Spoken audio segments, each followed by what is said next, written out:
পিতা পুত্র পবিত্রাত্মার নামে আমেন। অপবায়ী পুত্রের উপমা আমাদের সামনে ঈশ্বরের অসীম প্রেমকে তিনটি চরিত্রের মাধ্যমে প্রকাশ করেন। কনিষ্ক পুত্র সেই মানুষের প্রতিনিধিত্ব করে যারা পথভ্রষ্ট হয় কিন্তু পরে অনুতপ্ত হয়ে ফিরে আসে।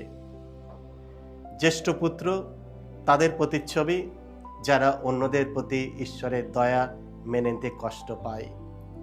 আর সবার উপরে আছেন প্রেমময় পিতা, যিনি নিঃস্বার্থভাবে ক্ষমা করেন এবং খোলা বাহুতে আমাদের প্রত্যাবর্তনের অপেক্ষা করেন।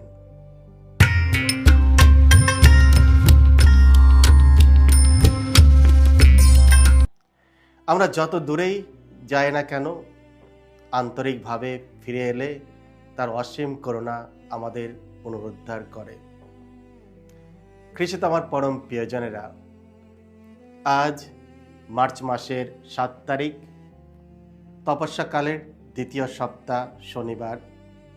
আর আজকের ডেলি মান্না ঈশ্বরের বাণী প্রতিদিন নেওয়া হয়েছে সাধু লুক রচিত মঙ্গল সমাচার থেকে 15 অধ্যায় 1 থেকে 3, 11 থেকে 32 পদ। এসো আমরা ভক্তিভাবে আজকের এই বাণীটি শুনি। একদিন করগ্রাহকরা অন্যান্য পাপী মানুষেরা যিশুর উপদেশ শোনবার জন্যে তার কাছে ভিড় করতে দেখে ফরিসিরা ও শাস্ত্রীরা গজগজ করে বলতে লাগলেন, দেখো, লোকটা পাপীদের কাছে টেনে নেয়, এমনকি তাদের সঙ্গে খাওয়া দাওয়াও করে। তখন যিশু তাদের লক্ষ্য করেই এই উপমা কাহিনীটি বললেন। একটি লোকের 2টি ছেলে ছিল। ছোট ছেলেটি একদিন বাবাকে বলল, বাবা, আমার ভাগের সম্পত্তি আমাকে দিয়ে দাও। তখন তিনি তাদের দুজনের মধ্যে তার ধন সম্পত্তি ভাগ করে দিলেন। কিছুদিন পরে সেই ছোট ছেলেটি নিজের যা কিছু ছিল সবই বিক্রি করে সমস্ত টাকা করে নিয়ে দূর দেশে চলে গেল। সেখানে উচ্ছৃঙ্খলের মতো দিন কাটিয়ে সে তার সর্বস্বই উড়িয়ে দিল। সে সব কিছুই খরচ করে ফেলেছে। এমন সময় সেই দেশে দেখা দিল করাল দুর্ভিক্ষ। ছেলেটি এবার দুর্দিন শুরু হলো। তাই তাকে গিয়ে চাকরের কাজ নিতে হলো সেখানকার এক অধিবাসীর কাছে। সেই লোকটি তাকে নিজের জমিতে পাঠিয়ে দিল শুয়োর চড়াতে। ছেলেটির খুব ইচ্ছে হতো শুয়োরেরা যে শুঁটি খায় তাই খেয়ে সে তার পেট ভরাবে, কিন্তু তাও তাকে কেউ দিত না। তখন তার চেতনা হলো। সে বলল, বাবার ওখানে কত মাইনে করা লোক প্রয়োজনের চেয়েও বেশি খাবার পাচ্ছে, আর আমি কিনা এখানে খিদের জ্বালায় মরছি।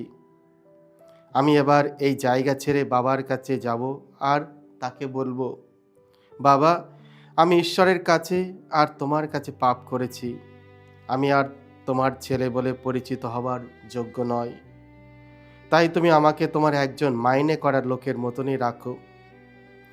সে তখন সেই জায়গা ছেড়ে তার বাবার কাছে যাবার জন্য রওনা হলো। সে তখনও দূরেই রয়েছে। সেই সময় তার বাবা তাকে দেখতে পেলেন। তার প্রাণটা কেঁদে উঠল। ছুটে গিয়ে তিনি ছেলেটির গলা জড়িয়ে ধরে তাকে চুমু খেলেন। তখন ছেলেটি তাকে বললেন, বাবা, আমি ঈশ্বরের কাছে আর তোমার কাছে পাপ করেছি। আমি আর তোমার ছেলে বলে পরিচিত হওয়ার যোগ্য নয়। তার বাবা কিন্তু চাকরদের ডেকে বললেন, শীঘ্রই যাও, সবচেয়ে ভালো পোশাক বের করে আনো আর ওকে তা পরিয়ে দাও। ওর হাতে একটা আংটি দাও আর পায়ে পরিয়ে দাও জুতো। তারপর সেই মোটাসোটা বাছুরটাকে নিয়ে এসে কেটে ফেলো। তারপর এসো, খেয়ে দে আনন্দ করা যাক। কারণ আমার এই যে ছেলেটি, সে তো মরেই গিয়েছিল আর এখন বেঁচে উঠেছে। সে হারিয়ে গিয়েছিল আর এখন তাকে পাওয়া গেছে।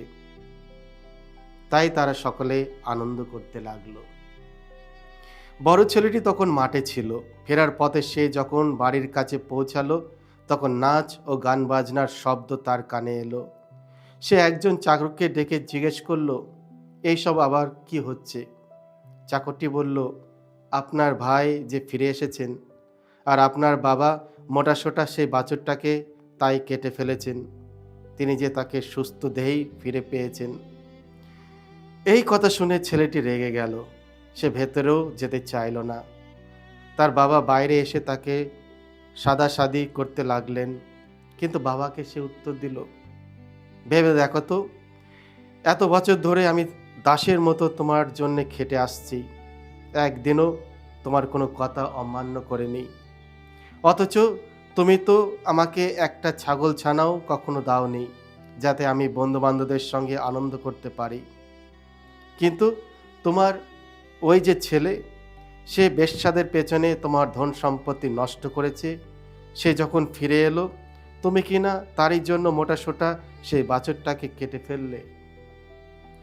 তিনি তখন বললেন, বাবা, তুমি তো সবসময় আমার কাছে রয়েছ, আর আমার সব কিছু তো তোমারই। কিন্তু তবু আনন্দ করা, উৎসব করা উচিত ছিল। কারণ তোমার এই যে ভাই, সে তো মরেই গিয়েছিল, আর এখন বেঁচে উঠেছে। সে হারিয়ে গিয়েছিল, আর এখন তাকে পাওয়া গেছে।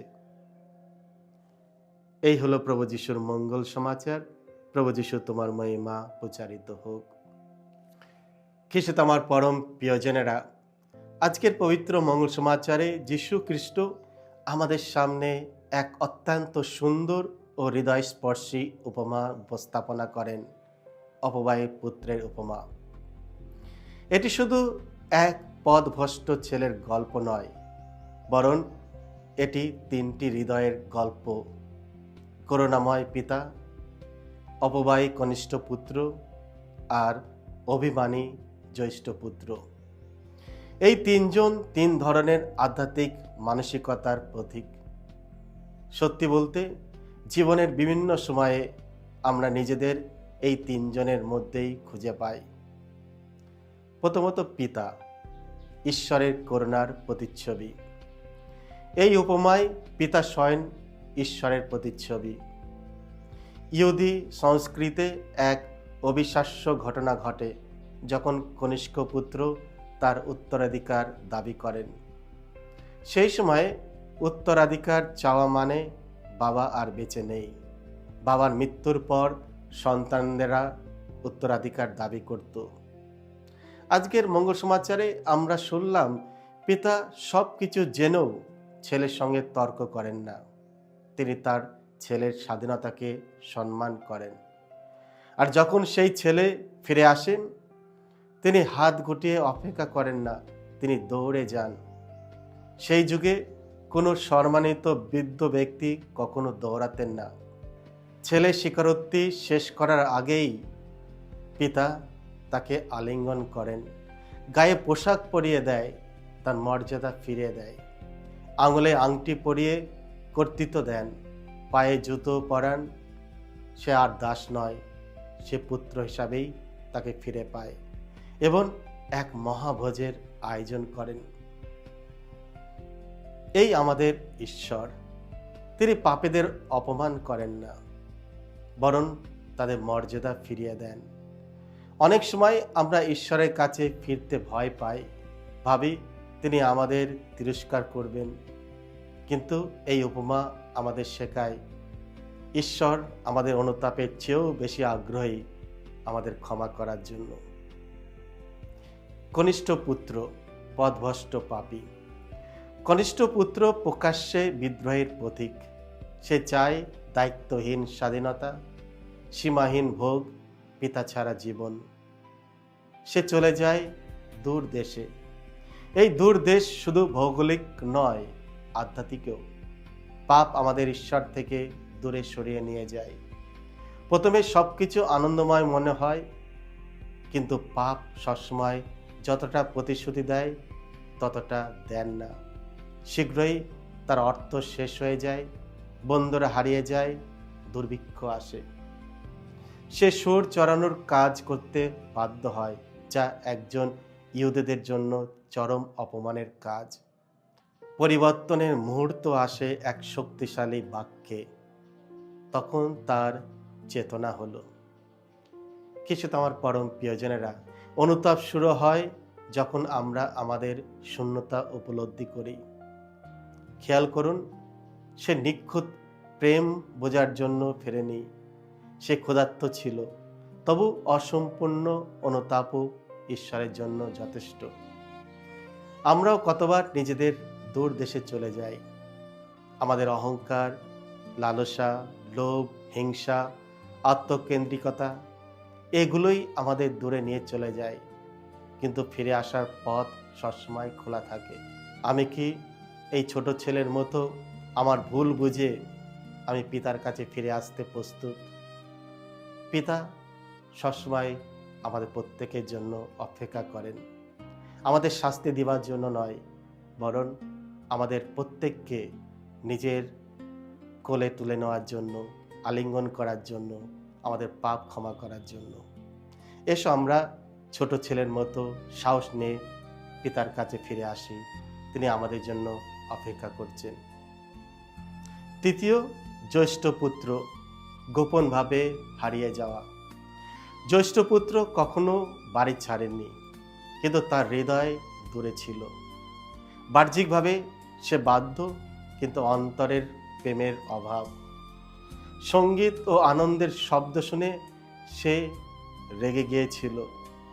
তার অভিযোগ, তার মনোভাব প্রকাশ পায়, আমি তোমার দাসের মতো সেবা করেছি, তুমি আমাকে একটি ছাগলছানাও দাওনি। তোমার এই ছেলে, খেয়াল করুন, সে বলে না আমার ভাই। জ্যৈষ্ঠপুত্র ধর্মীয় অহংকারের প্রতীক।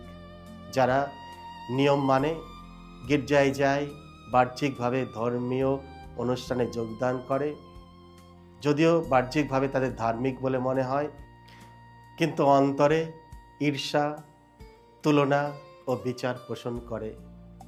সে করুণাকে অন্যায় মনে করে। কিসে আমার পরম প্রিয়জনেরা, আমরাও কখনো ভাবি ঈশ্বর কেন ওই পাপীকে আশীর্বাদ করেন?